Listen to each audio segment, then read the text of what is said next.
I'm Danielle. I'm 35, and I caught my husband cheating with our nanny at our son's fifth birthday party. I always believed if you gave someone your whole heart, they'd treat it like something sacred, like something worth protecting. But Jason didn't protect anything. Not me. Not our son. Not even the home we built together. He shattered all of it. And the worst part? He didn't even look sorry when I found out. He just looked caught. I'll never forget that day. Not because it was Leo's birthday, not even because of what I saw, but because of how calm I was. How deliberate I became. It was a sunny Saturday in late May. One of those perfect spring mornings that makes you forget how cruel the world can be. Our backyard was filled with balloons, folding tables covered in dinosaur-themed tablecloths, and a giant inflatable T-Rex that Jason insisted was over the top but worth it. We invited all of Leo's preschool friends and their parents. I'd baked cupcakes in little green wrappers, set up a bubble machine, hired a magician. I even made a playlist of Leo's favorite songs. The whole day was supposed to be about joy, and for a while it was. Leo ran around the yard with his friends, chasing bubbles and laughing that big belly laugh that makes you believe in goodness. I watched him from the patio, holding a cup of lemonade and trying not to cry. Because I already knew something was off. I just didn't know how off it really was. Jason had been distant for weeks. You know how people talk about gut feelings? Yeah, I'd had that. The way he avoided eye contact. How he suddenly had opinions about Sophia's schedule. How he started showering more often, wearing cologne to pick up takeout. Sophia had only been with us for 6 months. A 23-year-old college student, working toward a degree in early childhood education. She was bubbly, sweet, polite. Always texting in lowercase. Always calling Leo buddy. I trusted her. I paid her well. I let her into our life, our routine, our family. I remember the first time I noticed Jason watching her. Really watching her. It was a rainy Thursday afternoon. Leo had spilled orange juice all over the kitchen floor, and Sophia was on her knees cleaning it up. Jason came home early from work, walked into the room, and paused. Just stood there, watching her. I asked him what he was doing, and he blinked like he hadn't even realized I was there. I should have known then, but I didn't. I brushed it off. Told myself I was imagining things. That I was just tired. That Jason was stressed. That Sophia was young and didn't mean anything by the way she flipped her hair when she laughed or the way she said, "Oh my God, you're so funny," when Jason made one of his dumb dad jokes. I didn't want to believe something darker could be hiding underneath. Back to the party. It was just afternoon when I saw them. We had just gathered everyone around for the cake. A giant chocolate sheet cake with green frosting and little plastic dinosaurs. Leo stood at the center, his paper crown tilted to the side, grinning from ear to ear. Jason was next to him, holding the lighter. Sophia stood a few feet back, smiling, clapping along with the other adults. Everything seemed normal. Then I walked back inside the house to grab more napkins. The back door was open, but the hallway was quiet. That's when I heard the whisper, "Jason, stop." Her voice. I froze. My hand still on the cabinet door. Something cold slid down my spine. I stepped into the hallway, and there they were. Sophia had her back against the wall. Jason was close, too close. His hand was on her hip, thumb grazing the waistband of her jeans. She wasn't pushing him away. Not really. Her voice sounded half-hearted, almost playful. Then he leaned in and kissed her, soft, quick, like they'd done it before. And just like that, the world stopped spinning. I didn't gasp. I didn't scream. I didn't burst into tears like in those movies where the betrayed wife throws a wine glass against the wall. No, I just stood there, perfectly still, watching my husband kiss the nanny in our hallway while our son waited outside to blow out his birthday candles. Jason looked up first. His eyes locked with mine. He froze. Sophia turned and saw me too. Her face drained of color. I said nothing. I just tilted my head the way you do when you're studying an insect under a glass. Then I smiled. "Just barely, Jason," I said calmly. "The candles." He blinked. "What?" They're waiting for you to light the candles." Then I turned around and walked back outside. I smiled for pictures. I cut the cake. I helped Leo open his presents and thanked the guests who complimented my party planning skills. I held Leo in my arms while he showed me his new toy dinosaur and said, "This is the best birthday ever, Mommy." And all the while, my heart was splintering in my chest. But I knew one thing for sure. I wasn't going to let them get away with this quietly. You don't betray a woman like me on a day like this and think you'll leave untouched. And oh, if Jason wanted to play dirty in my house with my son's nanny on our child's birthday, then he was going to learn exactly who he was married to, and Sophia, she had no idea what she'd just walked into. Because I wasn't going to cry that I was going to expose them. Right here. Today, and they wouldn't see it coming. I met Jason when I was 26, and I honestly thought I'd hit the relationship jackpot. He was 31, funny in a dry, clever kind of way, worked in finance, owned a condo with actual granite countertops, which at the time felt like a luxury palace compared to my one-bedroom apartment with the peeling linoleum and noisy upstairs neighbors. We met at my best friend's engagement party. He was standing alone by the bar, watching the crowd like he'd rather be anywhere else. I was newly single, in heels that hurt too much, holding a watered-down vodka soda, and just wanted to sit. So I did right next to him. "You look like you're having the worst time of your life," I said. He smiled. "That obvious?" We ended up talking the entire night. He made me laugh, not the polite kind of laugh you do on a date, but the kind that makes you snort a little and cover your face. He walked me to my car and kissed me once, soft and slow, like he had all the time in the world. I remember sitting in the driver's seat after and thinking, I could fall for this man, and I did. Fast. Our relationship moved quickly, maybe too quickly in hindsight. But when you're in it, when it feels like a dream after years of disappointment, you don't question the speed. You just go with it. He was attentive, thoughtful. He remembered my coffee order, sent flowers on random Tuesdays, and rubbed my feet after long shifts. When I got sick that winter, he showed up with soup, medicine, and 3 kinds of tea because he couldn't remember which one I liked. My friends all said, "He's a keeper." My mom cried the first time she met him. "He's good for you," she whispered. When he proposed a year later, in the middle of our living room with candles and music and my favorite pizza, I said yes through tears. No hesitation. We got married the following spring. Small ceremony. Garden venue.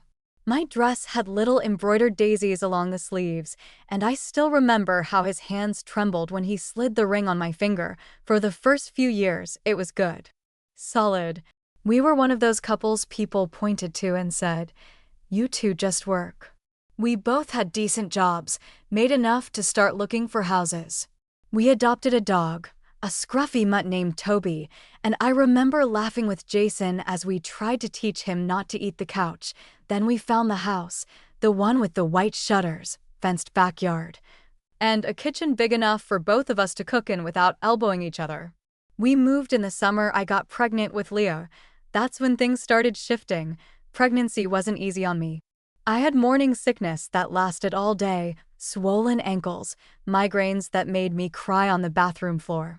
Jason was supportive at first, but over time, I could feel his patience wear thin. He started working later, coming home tired, snapping more. And I kept telling myself, he's just stressed. He'll come around when the baby gets here. But after Leo was born, it didn't get better. If anything, it got worse. He loved Leo, don't get me wrong. He was good with him, changed diapers, did midnight feedings, sang lullabies off-key until the baby finally fell asleep. But with me, it was like I became invisible. I tried to initiate date nights, to plan little surprises, even just cuddle on the couch after Leo was asleep. Jason always had an excuse. "I'm exhausted. Let's do it another night. I have that early meeting tomorrow." I missed him. Not just his body, but his attention. His affection. The way he used to look at me like I was the best part of his day. Instead, he looked through me. Like I was part of the furniture. When I brought it up, he brushed it off. "We're new parents, Danielle." This is normal. Maybe it was. Maybe I was just being needy so I pushed the feelings down. I focused on Leo. I went back to work part-time. I tried to keep our house clean, tried to be the cool mom, the chill wife, the woman who didn't nag. But deep down, I felt like I was fading. That's why we hired Sophia. Leo was 2 and I was drowning. My job had picked up again, and Jason was never home before 8. I needed help. Someone to do pickups and playtime, and just be there when I couldn't. Sophia came highly recommended by a friend of a friend. She'd worked in several homes, had glowing references, and showed up to our interview in sneakers and a messy bun, full of energy and warmth. Leo adored her instantly, and honestly, so did I. She was so damn helpful. She cooked sometimes. She organized Leo's art supplies. She cleaned the back of the fridge without me asking.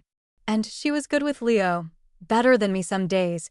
It felt like did AT first. I was grateful. But slowly, things started to feel off. Jason started getting home earlier.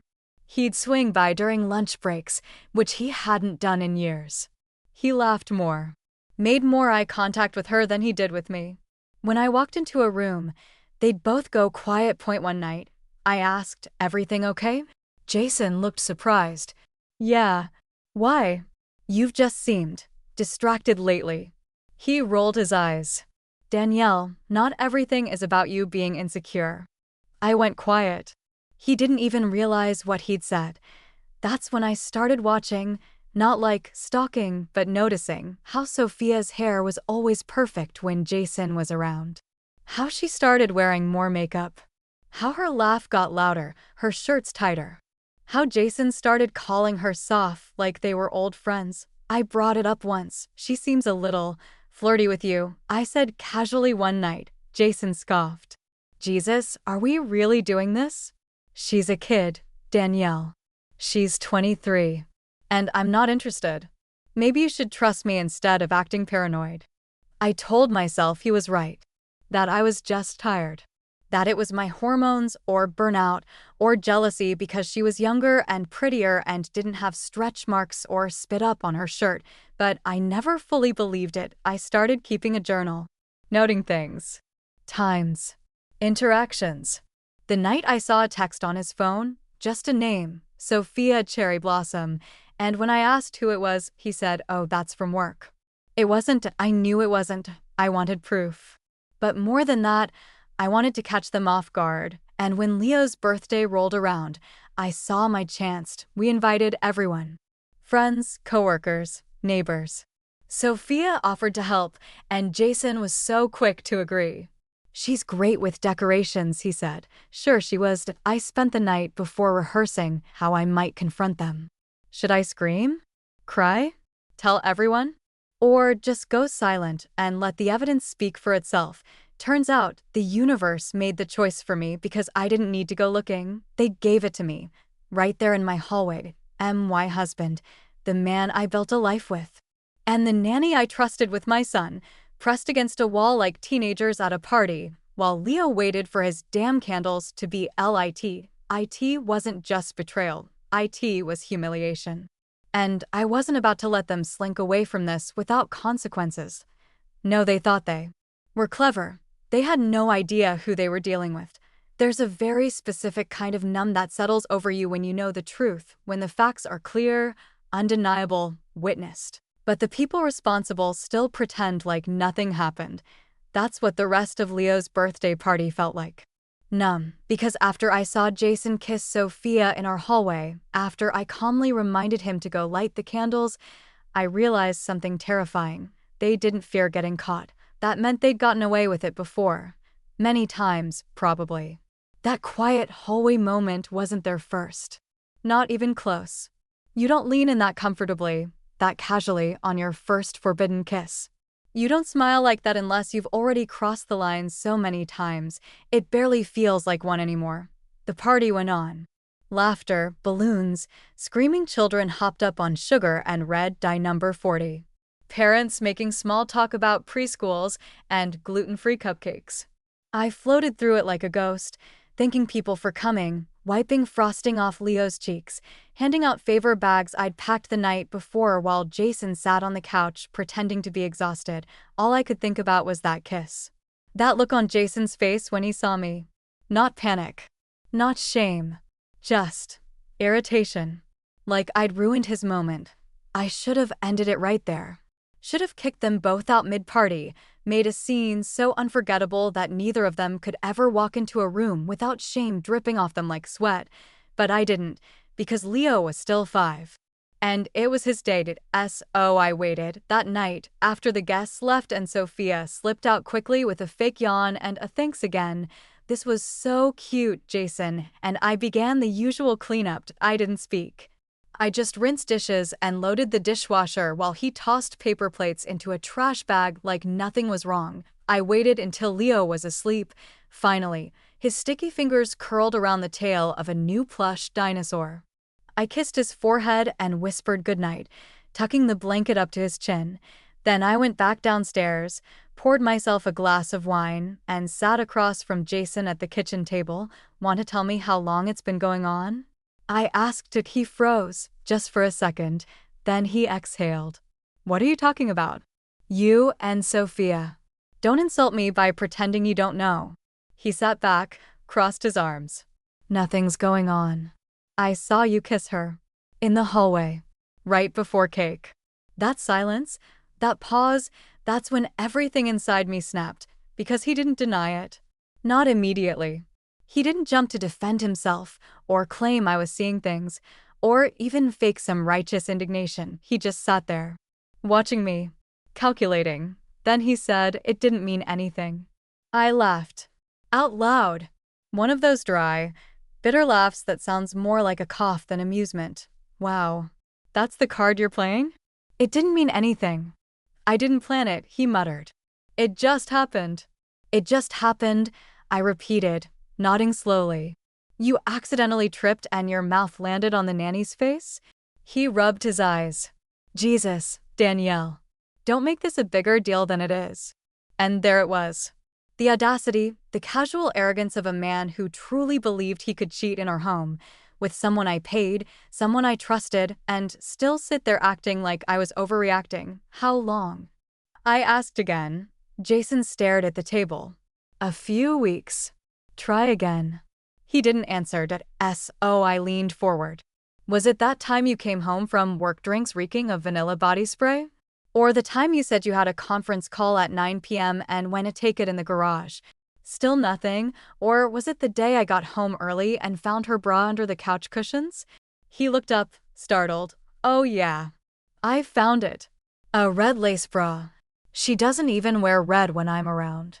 But there it was, stuffed between the couch and the floor like some kind of afterthought. Jason swore under his breath. It wasn't supposed to go this far. I slammed my hand on the table so hard my wine sloshed. You think that makes it better? He jumped, finally looking nervous. You brought her into our house, I said, voice trembling. You used our money to pay her, and then you used her body behind my back. In front of our son. You crossed every boundary. Every single one. He opened his mouth, then closed it again. Good. There was nothing he could say. I want the truth. All of it, I said. He leaned back, defeated. It started 2 months ago. The day she spilled coffee on her shirt and went upstairs to change. I walked by. She didn't close the door. I felt sick, so you took that as an invitation. She flirted first. Oh my God, Jason. I covered my face with my hands. She's 23. You're married. She was our employee. I'm not blaming her. I'm just saying no. Don't you dare say she came onto you. I don't care if she danced naked in the living room. You're the adult in the room. You're the one with the ring on your finger. He looked down at his hands. Was it just kissing? I asked, already knowing the answer. He didn't reply. I stared at him until he finally nodded once, slowly. My stomach turned. I felt the bile rise, but I swallowed it down. I wouldn't give him the satisfaction of watching me fall apart. I should ruin you, I said quietly. He looked up. I should call every parent in Leo's class, tell them what you did. I should tell Sophia's school. I should plaster your name and her face all over social media until people gag when they hear either of you speak. Jason stood up, nervous now. Danielle, come on. Don't overreact. I was on my feet now too. You think this is an overreaction? Cheating on your wife with the nanny in the middle of your son's birthday party, and I'm the one who's losing it. He held up his hands. I made a mistake. Okay, I screwed up. But we can fix this. I stared at him like he'd lost his mind. Fix this. I still love you. I laughed again. No. You loved the convenience of me. The safety. The stability. I'm the reason you have a home, a son, a life that doesn't make you look like a loser. And you threw it away for some 20-something who doesn't even know what APR stands for. Jason's face twisted. You think I'm a loser? I think you're a coward, I said. And I think you're about to learn what it feels like to be humiliated. He stepped back. What are you talking about? I didn't answer, because in that moment, I made a decision. I wouldn't just walk away. I was going to make sure everyone saw the truth. Clearly. Publicly. No secrets. No quiet divorce. They wanted to act like nothing happened. Fine. Then I'd make sure the whole world watched what came next, and they'd wish I'd just screamed at the party and left. Because when I'm quiet, that's when you should really be afraid. The day after the party, I woke up before sunrise and sat on the edge of the bed like a statue. Jason was asleep on the couch downstairs. I'd told him not to come near me. I don't even remember falling asleep. I just remember lying in Leo's bed with him curled up beside me, his little hand resting on my chest like a weight that kept me from drifting away completely. The house was still. The balloons had started to deflate. A few half-eaten cupcakes sat abandoned on the counter. Wrappers, confetti, and the remnants of what was supposed to be a happy memory scattered across every surface, and all I could feel was this hollow ache inside me. It wasn't anger yet. It wasn't even sadness. It was something colder. Something quieter. Like grief had moved in and unpacked its bags. I made coffee. I stood at the kitchen sink in silence, watching the sun rise through the window. Everything looked so normal. Birds in the yard. Sprinklers coming on in the neighbor's lawn. A jogger running by with his dog. But inside me, nothing felt normal. Nothing felt real. When Jason finally came into the kitchen, I didn't even look at him. He moved slowly, like he was walking into enemy territory. I'm taking Leo to my mom's today, I said flatly, sipping from my mug. Jason blinked. Why? Because I need time to think. And because he doesn't need to be in this house while I decide whether or not to burn it to the ground. He nodded like he understood, but he didn't. He never would. I packed a bag for Leo, kissed him goodbye, and handed him over to my mother-in-law, who, to her credit, didn't ask a single question. She must have seen it in my eyes. I was breaking. Quietly. Completely. Then I went home.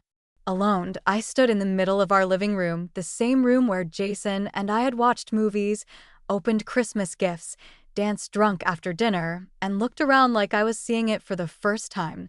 I suddenly hated every framed photo, every stupid throw pillow he'd picked out. Everything felt tainted. I started cleaning. Not gently. Not to tidy. Purging. I ripped down the family pictures. Took his clothes from the closet and shoved them into garbage bags. Every gift he'd ever given me gone.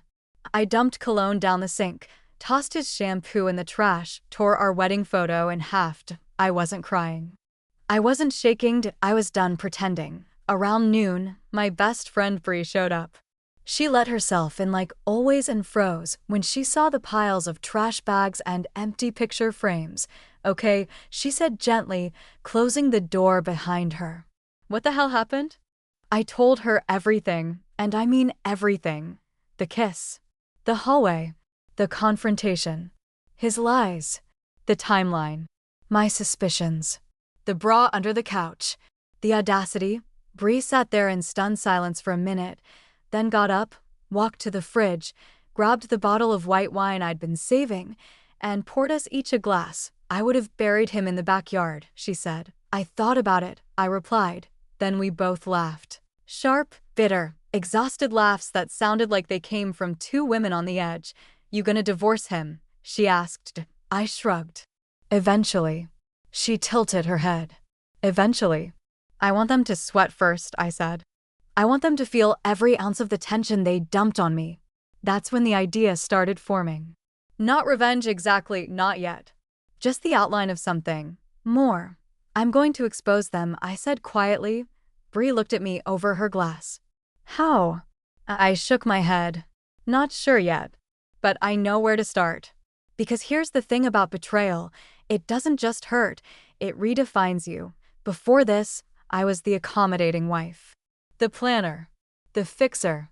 The woman who kept the house together, the fridge stocked, the schedule organized, the bedtime stories read, the dentist appointments booked. I made everything run, and Jason took all of it for granted. He thought I wouldn't leave.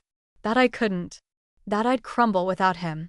But that morning, standing barefoot in a house we built together, all I felt was relief that I didn't have to pretend anymore. I didn't have to smile for the neighbors. I didn't have to be the cool wife who trusted her husband with the babysitter. I didn't have to keep making space for a man who clearly wanted someone else. What I had to do was remember who I was before I gave so much of myself away. I started by going to the guest room closet. That's where we kept our photo boxes. Old birthday cards. Wedding memories. Leo's baby albums.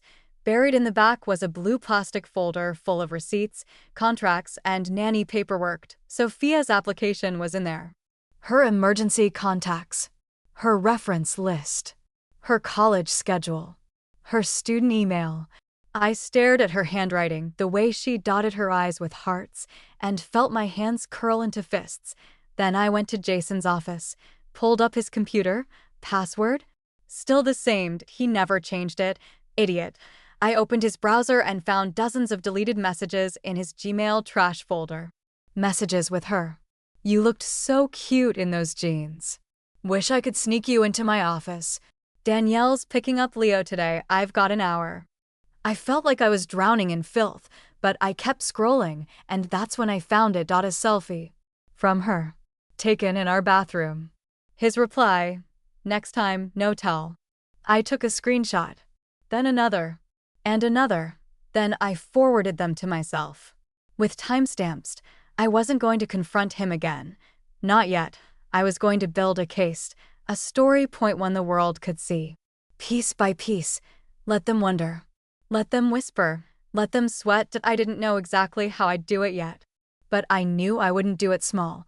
The girl who used to plan birthday parties with color-coded checklists and Pinterest boards, she had just turned her focus to something else, exposure. Because Jason didn't just betray our marriage. He weaponized my trust. He used our home. He humiliated me in the most intimate way a person can be humiliated, by pretending to love me while holding someone else in the same breath.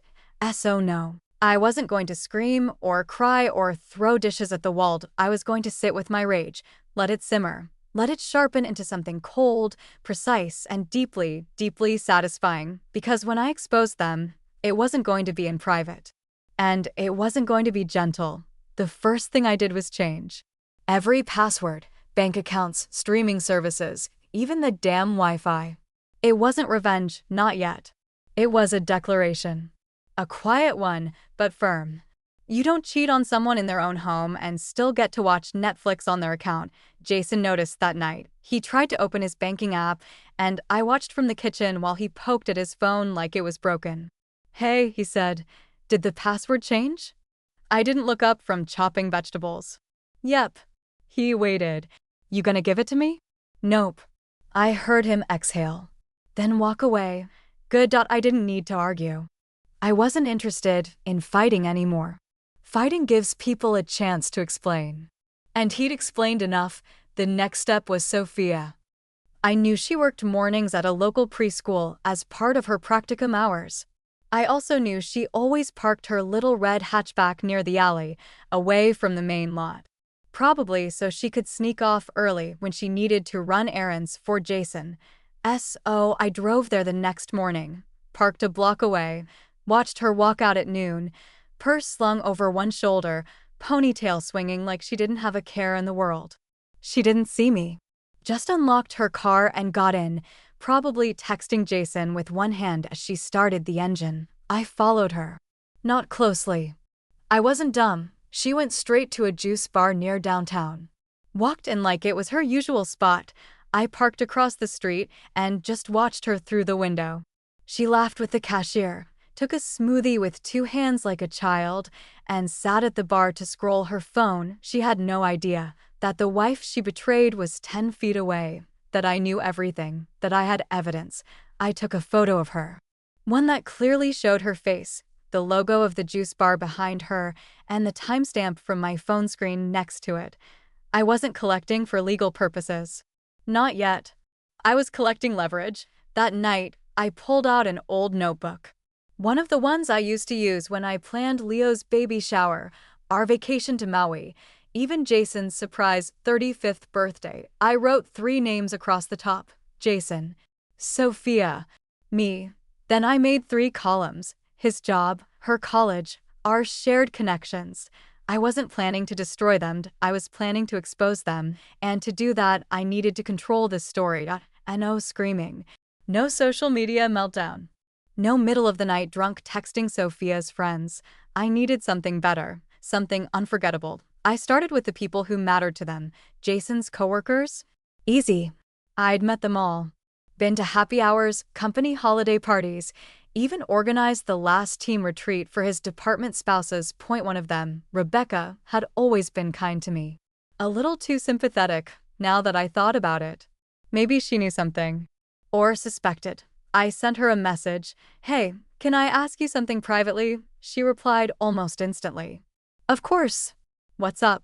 Did you know Jason was seeing someone? 3 little dots appeared. Then disappeared. Then came her reply. I wasn't sure. I didn't want to assume. But yes. I've had a feeling for months. There were rumors. I'm so sorry that I sat there, staring at that message like it was written in fire. Rumors, meaning multiple people had noticed, meaning this wasn't some secret affair in a locked room. This was visible. Open. Probably joked about at someone's desk over lunch. I wrote back. It's our nanny. It's been going on for a while. Rebecca replied, Danielle. I'm so sorry. If you ever need someone to talk to, I didn't. What I needed was the truth. All of it.so I asked. Did he bring her to the office? Once. He said she was there to drop something off. But they were laughing. Standing too close. It was awkward. I took a deep breath. He brought her to the office. I saved that message. Added it to my file. Then I messaged one of Sophia's old roommates. She and I had followed each other on Instagram after a few playdates. We'd bonded once over bad coffee and the horror of online dating. I didn't beat around the bush. Hey, weird question. Has Sophia ever mentioned my husband? Read. No reply. 2 hours later, she messaged. I've wanted to say something for months. I didn't know how. There it was, the confirmation I needed. This wasn't just Jason and Sophia being impulsive. This was a long, deliberate deception, and they thought I'd never put it together, but I had, and now it was my move. The idea came to me late one night, 2 glasses into a bottle of wine, staring at Leo's birthday decorations still drooping from the ceiling. What if I threw a party, a grown-up party, not to celebrate Leo, but to expose Jason? I laughed when I first thought of it. Then I laughed harder when I realized I was serious. It would be perfect. A backyard dinner party. Invites sent to friends, family, neighbors, even a few of Jason's coworkers. I'd tell them we were celebrating something. Maybe Jason's promotion or just life milestones. They wouldn't suspect anything. Not until the moment came. Not until I gave a toast and revealed everything. It was bold. Maybe insane. But it felt right because Jason loved being the center of attention, and I was going to give him exactly that, just not the way he imagined. I made the invitations. Handwritten. Personal. Sweet. Jason saw them drying on the counter. What's this? He asked. I smiled. I thought we could have a get-together. Celebrate you. Make it look like we're still solid. He hesitated. Really? I nodded. People are talking. We should get ahead of it. He looked relieved. almost proud. That's smart, babe. Babe. I nearly gagged, but I played along. I ordered lights, rented chairs, called a caterer. Jason offered to help. I let him. I let him think he was part of it. Sophia? She texted him, but I saw everything. I'd synced his phone to my laptop weeks ago. She wanted to know if she'd be invited. Jason told her no. Bad optics. Poor girl. Didn't realize she was the main event. The night of the party, I wore red, a bold, rich red dress that hugged all the right places. The kind of red that says I know exactly what I'm doing. Bree showed up early. You sure about this? Absolutely. Guests trickled in. The backyard glowed under string lights. Soft music played. People mingled. Laughed. Clinked glasses. Jason beamed. He pulled me aside. This was a great idea. I smiled. I know. Then, after dessert, I tapped my glass. Everyone turned toward me. I cleared my throat. Hi everyone, I began. Thank you for being here. It means a lot to us. Tonight was meant to be a celebration. And in a way, it still is. I paused. Jason grinned beside me. I turned to him. Jason, I want to thank you. Truly. For showing me who you are. He blinked because now I finally see it clearly. You're not just my husband. You're the man who cheated on me. With our nanny. In our home. On our son's birthday. Gasps. Silenced. Jason's face turned ghost white. And Sophia? I continued. If you're watching this later, and I know you are, don't worry. I sent a copy of the security footage to your school. And to your parents. And to your next employer. You're welcome. People started whispering. Some looked at Jason in horror. Others just stared. I raised my glass. To new beginnings, I said. And to never, ever settling for someone who treats you like you're replaceable. I drank and walked inside, leaving Jason standing there in the ruins of his perfect little performance. I didn't look back. I didn't need to. The story had already begun unraveling, and I was finally the one holding the pen.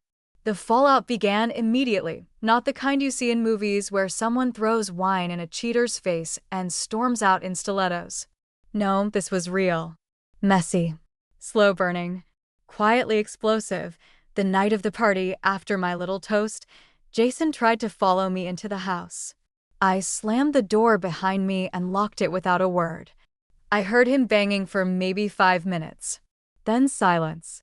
I looked out the upstairs window and watched as people awkwardly trickled out of the backyard, some pretending they had somewhere else to be, others clearly whispering as they walked to their cars. Jason just stood there, alone in the glow of the string lights, shoulders tense, hands on his hips, looking like a man who just realized he walked straight into the fire I built for him. And the best part? He couldn't even argue that it wasn't fair, because every word I said, every single word, was true. The next morning, I woke up to chaos. My phone was blowing up. Text after text from friends, acquaintances, even a few people I barely knew. Girl, that speech. You okay? That was brutal. Also, Sophia deleted her Instagram. Let me know if you want to talk. Also, I always thought he was shady. And from Jason? 6 missed calls, 0.4 voicemails. A wall of texts, can we please talk? You made me look like a monster. You don't understand what this is going to do to my job. Danielle, I swear to God if you don't answer me I'll come over. I blocked him by noon. He still had a few friends try to reach out on his behalf. One of them, Chad, his old coworker, even had the audacity to say, I get that you're hurt, but did you really have to go nuclear? I didn't respond. Instead, I posted a picture of Leo and me at the park eating ice cream. Caption, healing, 1 scoop at a time. Over 400 likes to a flood of DMs. Half the neighborhood now knew what he'd done, and the other half would hear it soon. Jason didn't just cheat on me. He humiliated me in my own home. On a day meant to celebrate our SON. Oh no, I didn't go nuclear, I went honest. And honesty, it turns out, is Jason's biggest fear to BY Day 3. I got an email from his company. Not a lawsuit, a request. Apparently, his little affair had raised some eyebrows internally. His team had already heard about the nanny. Word had gotten around. And someone, probably Rebecca, had forwarded the party video, which my cousin uploaded to TikTok without my permission. It went viral. 1.2 million views by the end of the week. People loved it. The comments were wild. Queen behavior. This is the most polite annihilation I've ever seen. He fumbled a whole wife and kid for Sophia the nanny? This is why you don't cheat with people who know where the scissors are. The company didn't threaten anything directly, but they implied that maybe I'd like to retract the public footage for privacy reasons.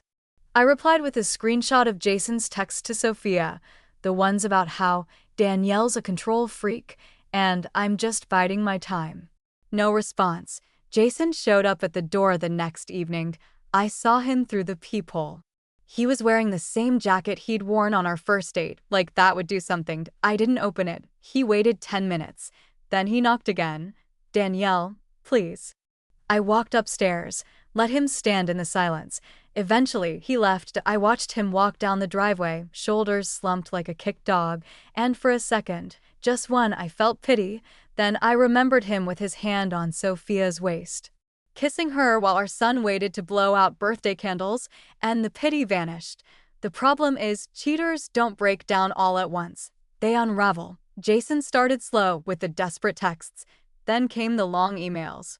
The classic regret monologues. I don't know why I did it. You and Leo are everything to me. I've lost everything. Then the anger. You humiliated me. Everyone at work looks at me like I'm filth. You were cold, Danielle. You shut me out for months. There it was. The shift. The pivot from remorse to blame. Suddenly I was the reason he cheated, because I changed after Leo. Because I was more focused on being a mom than a wife. Because I didn't make him feel like a man anymore. What he didn't understand, what none of them ever do, is that I did change, that I became a mother. I carried a child for 9 months. I gave up sleep, comfort, my own damn body, and never once complained when he rolled over at 3 a.m. and said, "Your turn." Of course I changed. What he couldn't accept was that I kept growing while he stayed the same. Eventually, he stopped emailing and started leaking. Mutual friends would pull me aside at the grocery store. Jason said you're keeping Leo from him. Jason told us you're refusing to mediate custody. Jason said you're threatening to ruin him. Every time, I smiled. Tight? Controlled. Interesting, I'd say. Did he also mention the nanny he slept with? They always looked down. Or away. No one wanted to pick a side, but silence. Silence is a side. Sophia tried reaching out, too. She sent me an email with the subject line, "Please hear me out." I didn't even open it. She followed me on a new Instagram account. Sent me a message, "I never meant to hurt you. I'm so sorry." I didn't respond. I just posted a story of Leo painting in the backyard, wearing my old college sweatshirt, and holding a tiny plastic dinosaur in one hand. Caption, "We're good." Because we were. Good, not perfect, but good. Leo started sleeping better. Smiling more. I started sleeping alone and loving it. I took long showers again. Listened to music while I cooked. Bought flowers for the table and lit candles just because it made me happy. I remembered who I was before the lies. Before Jason dimmed me. Before Sophia stole pieces of my peace. But the tension, it wasn't over.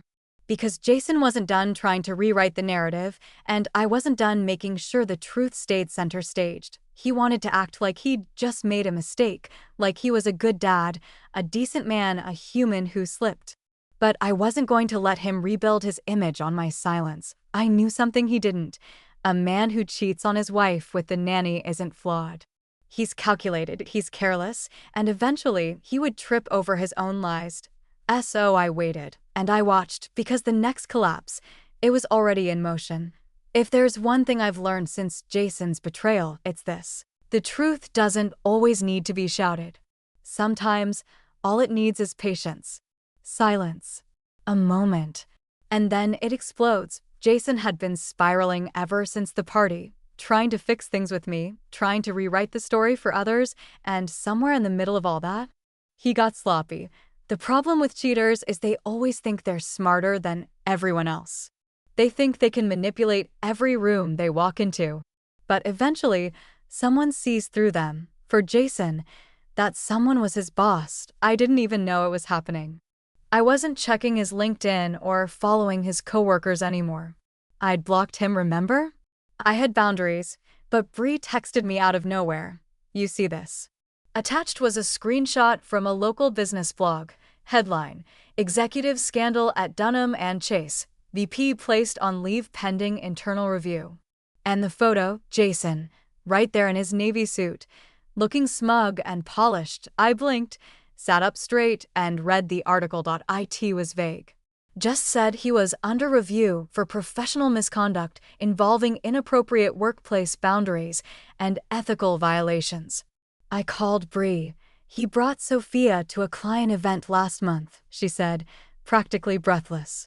People thought she was your babysitter. She was drinking. Hanging on him. It got around. And now, boom. I sat there in silence for a second, and then I smiled because I hadn't done anything. This was all him, all his arrogance, all his recklessness, all his smug belief that rules didn't apply to him. A week later, I got a letter from his company's HR department. They were formally requesting I return Jason's company laptop, which had apparently been left at our home. I hadn't seen it in weeks. I figured he'd taken it when he moved out of the guest room. I checked the closet, and sure enough, it was there, tucked behind an old blanket, like he'd forgotten about it. Or maybe he'd hoped I wouldn't find it. I debated what to do. I could have mailed it, dropped it off at his office, given it to his lawyer, but I had a better idea. I called the company directly. Hi, I said sweetly. This is Danielle Harper, Jason's wife. I've got the laptop here. The woman on the phone, her name was Ava, sounded polite but cautious. We really appreciate that. We'll arrange for a courier to pick it up. Sure, I said. Just curious, is Jason still working there? A pause. I'm not authorized to discuss internal HR matters. Right, I said. Totally understand. Just hope the next guy in that position keeps his hands off the help. She didn't laugh. But I heard it in her breath, that slight exhale of someone who knew exactly what I meant. I handed off the laptop the next morning, and that's when the real twist happened, because tucked inside the laptop case in a side pocket I hadn't checked was a thumb drive. It was labeled private. I stared at it for a full minute before plugging it into my own laptop. What I found wasn't just shocking. It was stupid. Jason had saved everything: emails, screenshots, spreadsheets, even voice memos, stuff from work, stuff from his affair, notes he'd written to himself, like journal entries, documenting how trapped he felt and how he deserved more than a nagging wife and snot-nosed kid. My stomach turned, but I kept going, because what really stood out was a document titled Exit Strategy. Yeah, thought he had a plan, not just to cheat, but to leave. Take Leo to claim I was emotionally unstable and struggling with untreated anxiety. There was a whole section about documenting mood swings and gathering evidence of erratic behavior. He'd started writing it 6 months before the birthday party. 6 months, that's when it hit me. He never planned to confess. Never planned to apologize. He was planning to build a case against me. To leave me broken and walk away clean with the nanny and our son. That party, that exposure, it hadn't just saved my dignity, it had saved my life. I sent the file to my lawyer. Then I forwarded it to Bree. She called me 5 minutes later, screaming, "He's evil." I know. I hope he rots. Oh, he will, I said, but not in silence. The next day, I met with my lawyer and filed for full custody, not shared. Not 50-50, full. I attached the thumb drive to the filing. Every note, every timestamp, every line where Jason planned to twist my parenting into a weakness. It worked. Within a week, a temporary order was issued. Jason was barred from unsupervised visits until further evaluation. He was furious. He tried to show up again. I didn't let him in. And Leo, he didn't ask about his dad much. Not anymore. He played with his toys, colored pictures, watched cartoons with his head on my shoulder. I made sure he knew he was safe, loved, protected even when I was unraveling on the inside. I held steady for him. Then, about 2 weeks after the custody filing, something unexpected happened. I got a call from Sophia's mother. Yes, her mother. Her voice was tight. Controlled. "I'd like to speak to you. Privately." I wasn't sure what to expect, but I agreed. We met at a coffee shop 2 towns over. Neutral ground. She looked like an older, sharper version of Sophia. Hair pulled back. Manicured hands. No makeup, no smile. "I'm not here to defend what she did," she said right away. "I'm embarrassed." I raised her better. I stayed quiet. "She's not doing well." Not since it all came out. The internet, the messages, the fallout with her college. "She made her choices," I said flatly. "I know." Then she reached into her purse and slid something across the table. A letter from Sophia. Handwritten. I hesitated, then opened it. It wasn't long, just a page. Apologizing. Admitting the truth. Saying she never expected Jason to leave me. That she never meant to hurt Leo. That she was so sorry for being part of something so cruel. I folded it, placed it back in the envelope. Why give this to me? Her mother looked me dead in the eyes, because I'd want someone to give me the chance to apologize if it were my child being hurt. I nodded once, didn't say another word. When I got home, I tucked the letter away, not out of forgiveness, but because maybe one day Leo would want to know the truth, all of it, and I'd be able to show him that even the villains tried to say sorry. Too late. That week, Jason officially lost his job. I found out through the same business blog. He wasn't named, but I recognized the phrasing. Former executive terminated after internal ethics investigation. He texted me that night. Just one line, "I hope you're happy." I didn't reply, because I was happy, not gleeful. Not smug, but peaceful. I had survived something that should have shattered me, and I was still standing. No. I was thriving. The hardest part of betrayal isn't the moment you find out. It's what happens after. The quiet. The questions. The loneliness that hits once the adrenaline fades. The what now that echoes through every room he used to stand in. Because even after I exposed Jason and got him fired and filed for full custody, the aftermath still hurt. Not because I missed him. God, no. But because the life I'd worked so hard to build, the family, the house, the rhythm, had shattered, and I had to figure out how to live inside the silence. Leo was my anchor. Every day, I woke up for him. Packed his lunch. Took him to preschool. Smiled when he showed me his finger paint dinosaurs and sang songs from Bluey in the car, but after drop-off, I'd sit in my car and just breathe. Deep. Quiet. Trying not to unravel. Grief is weird when the person is still alive. You don't miss them, you miss the version of them you thought was real, and Jason, the version I loved, had never really existed. That realization cut the deepest. Some nights I still woke up sweating, heart pounding. Flashes of that hallway kiss burned into my brain like a brand. I'd check the locks. Check on Leo. Sit on the couch wrapped in a blanket, just existing, alone. Not lonely. Just alone in a way that felt both terrifying and strangely empowering. I started therapy. Bree pushed me into it, actually. She texted me a number with no explanation except, "You need this." No excuses. And she was right. The first session, I cried for the entire hour. Not just because of Jason, but because I'd been holding it all in for years. I talked about how I dimmed myself for him. How I gave up promotions because we needed someone home with Leo. How I pretended to be okay with the way he belittled my opinions.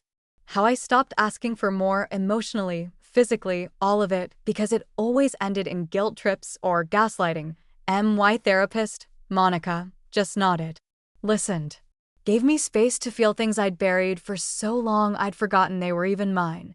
Week by week, I started breathing deeper. I stopped blaming myself, stopped asking why I wasn't enough. Because the truth, I was too much for a man who wanted someone he could control. Jason didn't cheat because I lacked something. He cheated because he did. Lack of character. Lack of respect. Lack of spine. And Sophia, she wasn't a villain. Not really, just another young woman who thought an older man's attention meant something special. IT didn't excuse what she did, not even close. But I wasn't going to let her live in my head anymore. She'd already dropped out of her program, deleted her social media, moved back in with her mom. She'd disappeared, and that was enough. The real fallout wasn't in their lives. IT was in mine. IT was the sound of Leo asking, "Why doesn't Daddy come over anymore?" While I tried to keep my face from breaking, IT was the awkward silences at birthday parties where the other moms didn't know what to say, so they just didn't say anything at all. IT was the moment I found one of Jason's old shirts in the laundry and froze. Not because I missed him, but because I hated that I ever loved him. IT was the day Leo asked, "Was Daddy a bad guy?" And I didn't know how to answer because I want to raise a kind boy. A thoughtful boy. Not one poisoned by my pain. I told him the truth. As much as I could. "Daddy made a big mistake," I said softly, holding his hand. "He hurt Mommy, but that doesn't mean he doesn't love you." "Did he hurt you with his hands?" Leo asked, eyes wide. "No," I said quickly. "Not like that." "Then why did it hurt?" I swallowed the lump in my throat. "Sometimes people hurt you with their choices," I said. "By not telling the truth. By breaking promises." Leo was quiet for a while, then he nodded. "I don't want to break promises." I kissed his forehead. "Me neither." That conversation stuck with me for weeks, because for all the chaos, all the public drama and viral videos, that's what mattered most. The quiet between me and my son. The trust one was rebuilding, one bedtime story at a time. Jason tried to challenge the custody. Of course he did. His lawyer filed a motion claiming I was alienating Leo, that I was leveraging public embarrassment for personal gain, that I was weaponizing motherhood. We went to court. I sat across from him in a beige room that smelled like paper and disinfectant, and for the first time, I didn't feel afraid. I felt ready. I had evidence. Witnesses. Documentation. That thumb drive.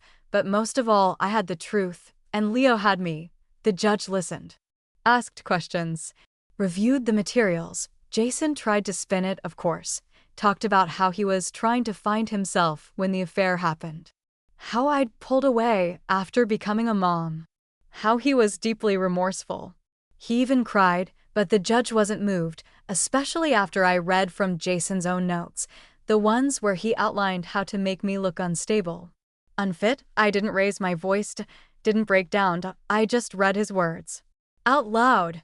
Slowly. When I finished, the room was dead silent. Jason looked down, and the judge ruled in my favor. Full custody. Supervised visitation. Parenting classes. Jason didn't even look at me as we walked out, and I didn't look back, because in that moment, I wasn't his wife. Or his victim. I was Leo's mother, his protector, the woman who picked up every piece of our shattered life and built something better. The weeks that followed were quiet, not in a sad way. In a healing way. I started painting again. Just little canvases in the kitchen while Leo colored beside me. I went back to work, full-time. Got promoted. Started speaking up in meetings again without second-guessing myself.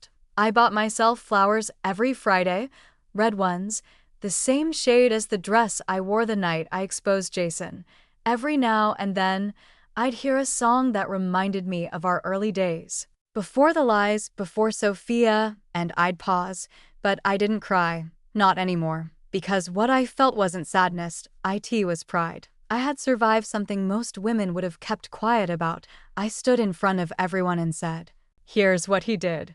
And then I kept going. I didn't let it define me. I didn't let it break me. I let it build me. And now, when people whisper about that party, I hope they remember one thing. I didn't fall apart. I lit the match, and I walked away stronger. The first time I laughed, really laughed, after it all, was on a random Tuesday. Leo had put my bra on his head like a helmet and declared he was Captain Boob Rocket. I nearly spit out my coffee. Not a delicate giggle.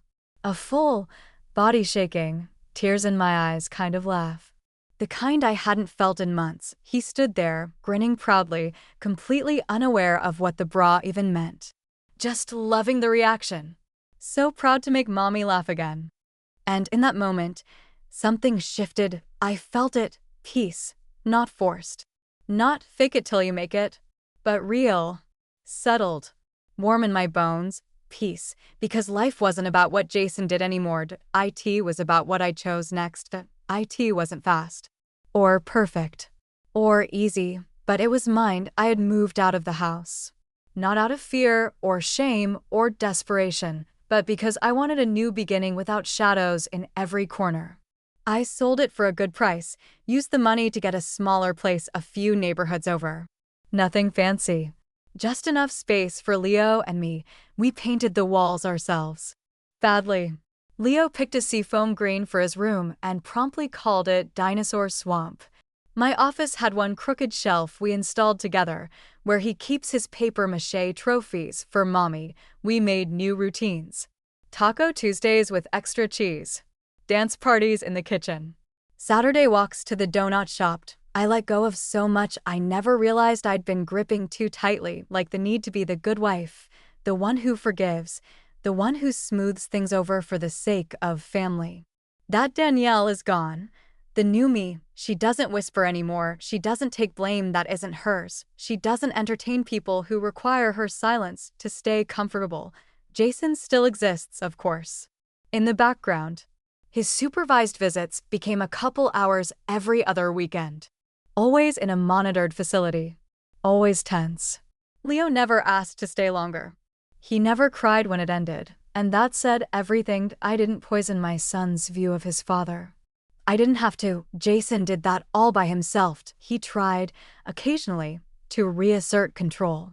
An email about co-parenting. A question about maybe having a mature conversation about the past. Once, he sent a photo of an old vacation, just the two of us, in a moment where I looked soft and in love, and completely unaware. I didn't respond. I didn't block him either. Because I don't need to shut him out to have peace. I just don't let him in. There's a difference. The truth is, forgiveness isn't something I owe him.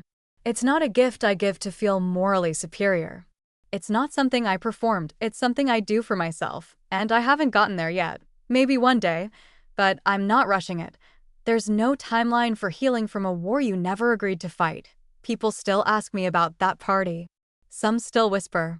Others still cheered. A few women have pulled me aside at school functions or coffee shops and said things like, "I wish I had your courage," or, "You did what I couldn't." I always tell them the same thing. You could. You still can. Because bravery isn't something you're born with. It's something you find when staying quiet starts to cost more than speaking up, and that's what happened to me. I'd been bleeding slowly for years and didn't even notice, until I said enough. And then I tore it all down loud, public, unapologetic, not because I needed revenge, but because I needed to be seen. I needed people to know, because hiding what happened would have protected Jason. And I don't owe him that. I owe Leo the truth. I owe myself freedom, and I owe other women the permission to do the same, because betrayal thrives in silence, it survives on shame, and the moment you speak it out loud, it loses power. Sophia reached out one last time. An email. Short. Polite. A new tone. She said she was leaving the state. Starting over. She said she hoped I'd find peace. I didn't respond. Not out of anger, but because closure doesn't require a conversation. Sometimes closure is walking away before the door even finishes swinging shut. The only person I ever truly owed a response to was myself, and I gave it, over time, with slow mornings, with solo grocery runs where I didn't have to call anyone to check if we were out of oat milk, with long baths and books and walks where I held my own hand. I let myself rebuild without rushing. I stopped performing strong woman and just let myself be one, and I stopped treating survival as a success story, because survival isn't the goal. Living is, laughing again is, sleeping through the night is, trusting your own gut is, loving your body again, not because it looks like an Instagram reel, but because it carries you through every single day is. That's the real comeback. And if Jason's watching, from wherever he is, trying to scrape his reputation back together, dating someone new, pretending he's changed, I hope he knows this. You didn't break me, you broke the illusion I had of you, and once that was gone, I realized I was never the one lacking. You were. I was loyal. I was invested. I was all in, You were just a placeholder for the man I deserved. And now, I don't hate you, I don't miss you, I just see you clearly, and that, honestly, is better than revenge. That's what healing looks like. It's not fireworks, it's not shouting. I'm over it from a rooftop. It's walking through Target without flinching when you pass the Father's Day cards. It's deleting the old photos without hesitation. It's opening the curtains again. It's finding joy in your own damn reflection and knowing, deep down, that you saved yourself. Oh yeah, my husband cheated with our nanny, that I exposed them, publicly, completely. And now, I'm good, and oh gloating, and oh bitterness, just truth, just me, and that's more than enough.